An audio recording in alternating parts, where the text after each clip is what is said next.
Começa agora um programa que traz tudo sobre o livro mais lido em todos os tempos.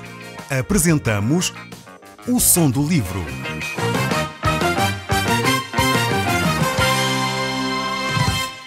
Seja muito bem-vindo. Neste podcast vai encontrar o livro mais conhecido e lido em todo o mundo. Vamos levá-lo numa viagem pela história da humanidade.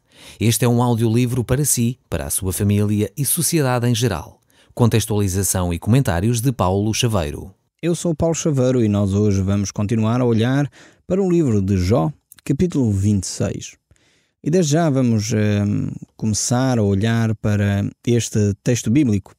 No último programa nós estivemos a ver o diálogo de Jó e a intervenção de um dos outros amigos de Jó, Bildad. Hoje vamos continuar a olhar para a argumentação de Jó, que vai responder então às acusações de Bildad. Estamos no livro de Jó, capítulo 26, verso 1, diz assim: Jó respondeu então: Como sabes ajudar ao que não tem força e prestar socorro ao braço que não tem vigor? Como sabes aconselhar ao que não tem sabedoria e revelar plenitude de verdade e conhecimento? Jó responde então aos seus amigos e começa por formular uma série de perguntas, para as quais os amigos de Jó não têm grande dificuldade em responder, pois para eles a situação de Jó, enfim, era relativamente fácil deles responderem, pois eles não estavam a viver a situação e nunca eles tinham passado por algo semelhante. Por isso, dar, enfim, grandes palpites era relativamente fácil. Mas Jó prossegue: Com a ajuda de quem proferes tais palavras? E de quem é o Espírito que fala em ti? A alma dos mortos tremem debaixo das águas com os seus habitantes. O além está desnudo perante ele e não há coberto para o abismo. Ele estende o norte sobre o vazio e faz pairar a terra sobre o nada. Prende as águas nas densas nuvens, e as nuvens não se rasgam debaixo delas. Encobre a face do seu trono e sobre ele estende as suas nuvens. Traçou um círculo à superfície das águas, até aos confins da luz e das trevas. As colunas do céu tremem e se espantam da sua ameaça. Com a sua força fende o mar e com os seus entendimentos abate o adversário. Pelo seu sopro acalma os céus e a sua mão fere o dragão veloz. Eis que isso são apenas as orlas dos seus caminhos. Que leva o sussurro temos ouvido dele, mas o trovão do seu poder, quem o entenderá? Jó percebe que há realmente muitos assuntos que ele não domina. Há assuntos que ele não entende. Há, no entanto, muita coisa que ele fala aqui. Ele levanta várias questões, quer na área física, quer na meteorologia. Há muitos assuntos que Jó vai aflorando aqui neste seu discurso. Mas, no entanto, ele diz que isto são apenas as orlas, a margem, a superfície dos caminhos de Deus. É aquilo que é o mais simples de entender dos caminhos de Deus. Realmente, Jó compreende a sua finitude. Compreende que há coisas que ele não consegue entender. E, efetivamente, quando nós caminhamos na nossa vida, quanto mais experiência temos de vida, mais conscientes nós ficamos que Deus efetivamente é todo-poderoso. E como é que nós queremos encaixar um Deus todo-poderoso, um Deus eterno, um Deus que não tem princípio nem fim, dentro de uma cabecinha como a nossa, com meia dúzia de centímetros quadrados, para nós podermos abarcar todo o conhecimento de quem Deus é? Eu quero dizer que é praticamente impossível. E, efetivamente, nós vamos ficar com o vislumbre de quem Deus é. Vamos ficar com um pequeno conhecimento de quem Deus é. Pois quanto mais eu contemplo a Deus, mais apercebo que Deus é imenso e que é impossível abarcar tudo o que Deus é. Como a própria palavra de Deus nos diz, assim como o céu dista da terra, assim são os pensamentos de Deus distantes dos pensamentos dos homens. E, efetivamente, por mais que nós tentemos, por mais que nós nos esforcemos, dificilmente nós vamos compreender quem Deus é. Eu tenho aprendido esta realidade, como eu já tenho dito várias vezes, com os meus filhos. com situações que eu noto, por mais que eu tente explicar aos meus filhos determinados assuntos, eles, pela idade que eles têm, por facto de serem pequenos, eles não vão compreender. Era a mesma coisa que eu pegasse no meu Natanael, no Josias ou na Débora, e quando eles tivessem 1 ano ou 2, tentasse explicar, por exemplo, a razão porque é que eu não iria permitir que eles metessem os dedos na ficha e dissesse: pois, meu filho, aqui há cargas positivas e negativas, há eletrões que se movimentam, e se tu colocas então os dedos na ficha vai haver uma descarga de eletrões. Os meus filhos iam ficar a olhar para mim e não percebiam patavina daquilo que eu estava para ali a falar. Quando uma criança de 1 ano se aproxima e vai pôr os dedos na ficha, a única coisa que o pai tem de fazer é dar-lhe uma pequena palmada na mão para ele não colocar em risco a sua própria vida. Não há lugar a grandes explicações. E Deus connosco faz o mesmo. É como se nós, efetivamente, em termos espirituais, fôssemos bebés.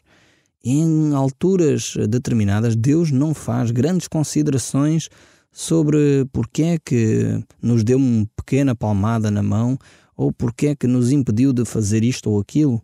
Deus simplesmente diz: não faças, porque isso vai colocar em risco a tua própria vida. Talvez você que me está a ouvir está a pensar: bem, o Paulo é um pai terrível, pois ele não permitiu que o filho fizesse a sua própria vontade, não permitiu que o filho colocasse os dedos na ficha, mas que mau pai é ele dar ainda por cima uma palmada ao seu filho. Eu sei que não é isso que você está a pensar, mas no fundo às vezes nós pensamos assim a respeito de Deus. Pensamos: Deus não me permitiu que eu tivesse uma casa nova, Deus não permitiu que eu tivesse um carro novo, Deus não permitiu que eu tivesse este emprego, então Deus não é bom para mim, Deus não me ama, de certeza absoluta. Em vez desse tipo de pensamentos, eu sugiro que a partir de agora você pense: bem, Deus ama-me de tal maneira que Ele de certeza está a evitar um mal maior. E provavelmente esta situação que me está a ocorrer é porque Deus não quer que eu sofra lá mais para a frente. Eu não percebo o que é que vai acontecer, mas Deus vê, Deus percebe. Assim como nós percebemos com os nossos filhos que determinadas atitudes e brincadeiras podem pô-los em risco. E logo, previamente, nós corrigimos, nós advertimos para que eles não façam, antes que o acidente ocorra. Estou-me a lembrar de uma vez que a minha filha, a Débora, estava a brincar e pôs uma vassoura na barriga e a outra parte, portanto, que limpa o chão, em contacto com o chão, e o cabo espetado na barriga. E andava a correr porque o piso era relativamente liso, e eu, assim que a vi fazer isso, disse: Débora, para! Antes que eu dissesse isso, ela encontrou uma saliência, e você está a ver o que é que aconteceu. Espetou o cabo da vassoura na barriga, como é óbvio, ficou cheio de dores. Mas porquê é que eu gritei: Débora, para, antes que o acidente tivesse acontecido? Porque pela minha experiência eu sabia que provavelmente isto ia acontecer. Bastaria ela encontrar uma saliência no chão para se magoar de uma forma séria. Assim é com Deus em relação a nós. Por vezes nós achamos a brincadeira extremamente divertida e não nos apercebemos porque é que Deus está a mandar parar. Porque é que Deus nos travou de continuar a usufruir desse prazer, achamos nós. Mas Deus sabe as consequências e sabe o que pode acontecer se nós continuarmos com essa brincadeira. Fiquemos alertos àquilo que Deus nos diz e aproveitemos ouvir aquilo que Deus nos diz e pôr em prática. Certamente sofreremos menos consequências de asneiras que nós próprios fazemos. Mas continuando aqui no capítulo 27, vamos ver então o verso 1. Diz assim: prosseguindo Jó em seu discurso disse: tão certo como vive Deus, que me tirou o direito, o Todo-Poderoso me amargurou a minha alma. Enquanto em mim estiver a minha vida e o sopro de Deus nos meus narizes, nunca os meus lábios falarão injustiça, nem a minha língua pronunciará engano. Longe de mim que eu vos dê razão. Até que eu expire, nunca afastarei de mim a minha integridade. Estas declarações de Jó aqui são tremendas. E quem me dera poder ver mais homens e mais mulheres que tivessem este compromisso com a verdade, este compromisso com a integridade. Pessoas que efetivamente eram capazes de manter-se dentro daquilo que é a verdade, incapazes de pronunciar engano. Como seria bem diferente? Você já imaginou o que é que aconteceria às nossas eleições quando os políticos deixassem de pronunciar engano? Você já imaginou o que é que aconteceria aos nossos telejornais quando os jornalistas deixariam de levantar falsos testemunhos? Você já imaginou o que é que seria se as nossas revistas falassem com integridade em vez de levantar mentiras e fofocas acerca de determinadas personagens? O que é que aconteceria à nossa nação se as pessoas efetivamente adotassem este compromisso que Jó expressa aqui? Falar a justiça, não pronunciar engano e ser uma pessoa íntegra. Uma pessoa que efetivamente se compromete e cumpre o que diz. É uma pessoa efetivamente que não tem duas caras, não tem duas faces, mas é uma pessoa verdadeira, uma pessoa justa, uma pessoa que cumpre aquilo que declara, custe o que custar. Há coisas importantes que eu recebi na minha educação e uma delas é o sentido de palavra de honra. Eu acho que é fundamental recuperar este valor que a sociedade portuguesa tinha e tinha bem vincado e que se perdeu nestas últimas 2 gerações. Hoje em dia, infelizmente, nem contratos escritos quase valem. E, infelizmente, às vezes, quando as pessoas querem fazer valer os contratos escritos, vão para os tribunais e aquilo leva tanto tempo que, entretanto, o processo prescreveu e o injusto venceu a causa porque prescreveu. Era importante que as pessoas fossem pessoas de palavra, pessoas que declaravam uma coisa e cumpriam. E eu queria dizer isto a começar pelo nosso Presidente da República, pelos nossos ministros, pelo nosso Primeiro-Ministro, pelos deputados, pelos grandes líderes da nossa nação, que pudessem ser pessoas de palavra. Aquilo que decretam, aquilo que declaram, cumprem. Eu fiquei extremamente chocado há uns meses atrás, alguns largos meses atrás, ver uma pessoa importante na política declarar uma coisa na televisão e 2 dias depois a desmentir-se dizendo que não tinha dito aquilo. Foi necessário apresentar o vídeo a esse ministro, na altura, o secretário de Estado, já não me lembro exatamente quem era a personagem, qual o cargo que desempenhava, mas lembro perfeitamente dele estar a desmentir que tinha dito e mostrar-lhe o vídeo. Eu acho isto irrealista. Como é que alguém que tem responsabilidades a esse nível é capaz de pronunciar engano? É triste ver o nosso país entregue a pessoas deste género. Realmente deveríamos, como cidadãos, exercer o nosso direito de voto, exercer o nosso direito de uma forma mais responsável, não permitindo que pessoas deste género tomem lugar nesses cargos. Pois precisamos de pessoas que sejam justas, pessoas que não pronunciam engano e pessoas que são íntegras na liderança do nosso país. Mas continuando aqui a olhar para estes textos bíblicos, vejamos o que Jó ainda prossegue a dizer no capítulo 27. No verso 6 ele diz: a minha justiça me apegarei e não alargarei. Não me reprova a minha consciência, porque qualquer dia da minha vida. Aqui Jó mais uma vez faz esta declaração e realmente ele manifesta a importância de se manter dentro da justiça. Como seria bonito se os nossos tribunais vivessem dentro destes princípios, em que os juízes que estão à frente dos processos pudessem ser pessoas justas, pessoas que não só olham para a lei, mas olham essencialmente para a lei e não cedem aos compromissos, nem às pressões da opinião pública, nem às pressões de ser uma figura famosa, mas realmente fazem cumprir a lei com justiça.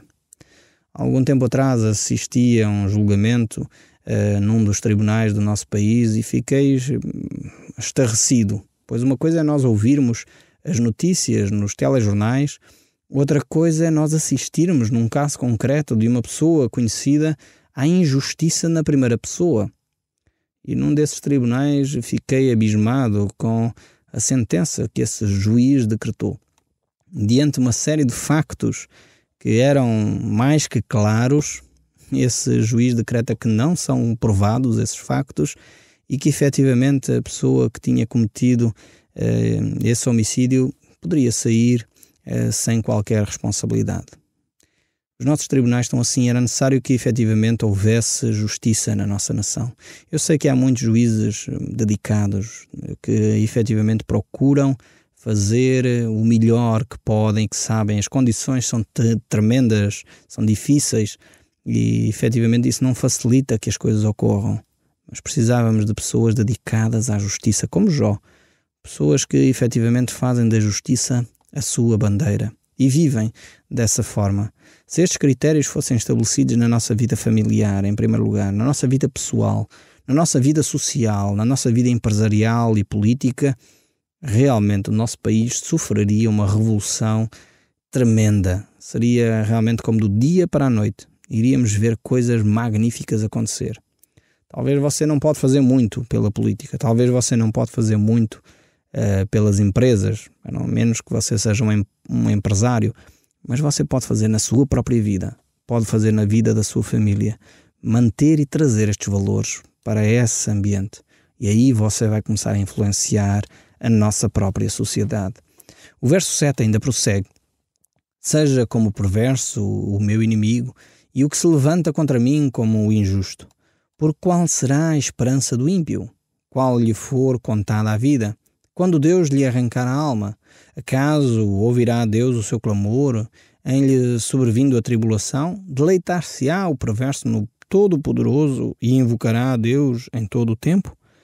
Ensinar-vos-ei o que encerra a mão de Deus e não vos ocultarei o que está com o Todo-Poderoso. Jó agora coloca-se na posição de professor dos seus próprios amigos e apresenta aqui neste final, ele chega à conclusão que efetivamente antes deste episódio ele também não conhecia profundamente a Deus. E nós sabemos isso pelo aquilo que ele declara também no final deste livro. No fundo, ele tinha um relacionamento com Deus bastante superficial e ele necessitava de aprofundar esse relacionamento com Deus. Por isso algumas coisas que ele vai dizendo não fazem sentido à luz de todas as Escrituras. Mas o texto bíblico prossegue no capítulo 27, o verso 12 deste livro de Jó. Ele diz: eis que todos vós já viste isto, porque pois alimentais vãs noções. Eis qual será da parte de Deus a porção do perverso e a herança que os opressores receberão do Todo-Poderoso.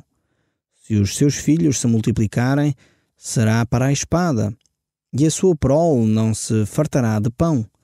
Os que ficarem dela, a peste os enterrará e as suas vítimas não chorarão. Se os perversos amontoar prata como pó e acumular vestes como barro, ele os acumulará, mas o justo é que os vestirá, e o inocente repartirá a prata. Ele edifica a sua casa como o da traça e como a da choça que o vigia. Jó aqui vai mostrar aos seus amigos que ele está bem consciente de algumas das declarações que eles haviam feito. Ele sabe que a injustiça não irá ter sempre a primazia. Ele está consciente que os injustos, os perversos, não irão ter sucesso todo o tempo e que, efetivamente, vale a pena prosseguir o caminho do justo. Jó está perfeitamente consciente disso, mas prossegue no verso 19 deste capítulo 27 do livro de Jó. O rico se deleita com a sua riqueza, abre os seus olhos e já não a vê. Pavores se apoderam dele, como inundação de noite a tempestade o arrebata. O vento oriental o leva, e ele se vai, varre-o com ímpeto do seu lugar. Deus lança isso sobre ele e não o poupa. A ele que procura fugir precipitadamente da sua mão, à sua queda lhe batem palmas, à saída escarnecem com assobios. Temos aqui Jó, que descreve, no fundo, a transitoriedade das riquezas. Ele tinha experimentado isso na primeira pessoa. Ele sabia perfeitamente que realmente não pode depositar a sua confiança nos bens materiais. Num dia tem-se muito dinheiro, no outro dia, efetivamente, perdeu-se tudo. E Jó tinha experimentado essa situação. E nós, hoje em dia, sabemos também disso. Muitas grandes empresas que pareciam estáveis, que pareciam nunca iriam abrir falência, e efetivamente abriram falência e levaram muitas pessoas ao desemprego. Nós conhecemos a história, efetivamente, nos anos 20, como a Bolsa de Valores, anos 20, anos 30, conduziu a um colapso tremendo na economia mundial. Bem mais recente, grandes gigantes, empresas gigantescas, multinacionais, que de um momento para o outro abriram falência e levaram milhares e milhares de pessoas para o desemprego. Então, esta reflexão de Jó faz todo o sentido. Não podemos confiar nas riquezas. Há uma única coisa em que podemos confiar, é em Deus. E aí, efetivamente, estamos seguros. O capítulo 28 deste livro de Jó, o verso 1, prossegue. Na verdade, a prata tem as suas minas e o ouro que se refina o seu lugar. O ferro tira-se da terra e da pedra se funde o cobre. Os homens põem termo à escuridão e até aos últimos confins procuram as pedras ocultas nas trevas e na densa escuridão. Abrem entrada pelas minas, longe da habitação dos homens e esquecidos dos transeuntes. E assim longe deles, dependurados, oscilam de um lado para o outro. Da terra procede o pão, mas embaixo é revolvida como por fogo. Aqui Jó revela grandes conhecimentos na área dos minérios, mas também na área relativa à geologia. Ele percebe que a terra, efetivamente, na sua superfície pode-se cultivar o pão, mas no seu interior ela é movimentada pelo magma, por essa cauda ardente que efetivamente é conhecida quando os vulcões explodem e são realmente exuberantes essas grandes explosões. Jó manifesta este conhecimento. E é interessante ver que este livro, escrito há aproximadamente 5.000 anos, trazia já estas revelações. É pena que o homem não tenha dado valor às Escrituras. Teria poupado milhares de anos de pesquisa se efetivamente tivesse olhado para a Bíblia, ainda que ela não é um livro científico, mas revela vários factos. Em vez do homem tentar contrapor à Bíblia, que é o que os cientistas têm tentado fazer sempre, negar aquilo que as Escrituras dizem, se eles acreditassem um pouco naquilo que as Escrituras dizem, provavelmente a nossa ciência estava muito mais desenvolvida. Mas prossegue ainda Jó, manifestando o seu conhecimento agora em outras áreas. As suas pedras se encontra safira e há pó que contém ouro. Essa vereda a ave de rapina a ignora e jamais virão os olhos do falcão. Nunca a pisaram feras majestosas, nem o leãozinho passou por ela. Estende o homem a mão contra os rochedos e revolve os montes desde a sua raiz. Abre canais nas pedras e os seus olhos veem tudo o que há de mais precioso. Tapa os veios d'água e nem uma gota sai deles, e traz à luz o que estava escondido. Mais uma vez, Jó revela conhecimento em muitas áreas, desde os minérios a barragens, a situações desse género, e podemos continuar ainda a ver o conhecimento deste homem. Ele diz, mas onde está a sabedoria? E onde está o lugar do entendimento? O homem não conhece o valor dela, nem acha ela na terra dos viventes. O abismo diz, ele não está em mim. O mar diz, não está comigo. Não se dá por ela o ouro fino, nem se apressa prata em câmbio dela. O seu valor não se pode avaliar pelo ouro de Ofir, nem pelo precioso ónix, nem pela safira. O ouro não se iguala a ela, nem o cristal. Ela não se trocará por joia de ouro fino. Ela faz esquecer o coral e o cristal. A aquisição da sabedoria é melhor do que a das pérolas. Não se lhe igualará o topázio da Etiópia, nem se pode avaliar por ouro puro. De onde depois vem a sabedoria? E onde está o entendimento? Está encoberto aos olhos de todos os viventes e oculto às aves dos céus. O abismo e a morte dizem, ouvimos com os nossos ouvidos a sua fama. Deus lhe entende o caminho, e é ele a quem sabe o seu lugar. Porque ele prescuta até as extremidades da terra, vê tudo o que está debaixo dos céus. Quando regulou o peso do vento e fixou as medidas da água, quando determinou leis para a chuva e caminho para os relâmpagos dos trovões, então viu ele a sabedoria e a manifestou. Estabeleceu-a e também a esquadrinhou. E disse o homem, eis que o temor do Senhor é a sabedoria, e o apartar-se do mal é o entendimento. Efetivamente, se nós ficássemos com este último versículo de Jó, já ficaríamos com uma grande pedra preciosa. O temor do Senhor é a sabedoria. Se você quer ser sábio, tema ao Senhor. Se você quer ter entendimento, aparte-se do mal. Fique com esta pedra preciosa e medite nela. Pense nela e deixe a sua vida ser influenciada pelo temor do Senhor e o apartar-se do mal. Até ao próximo programa e que Deus o abençoe e guarde. O Som do Livro, uma produção da Rádio Transmundial de Portugal.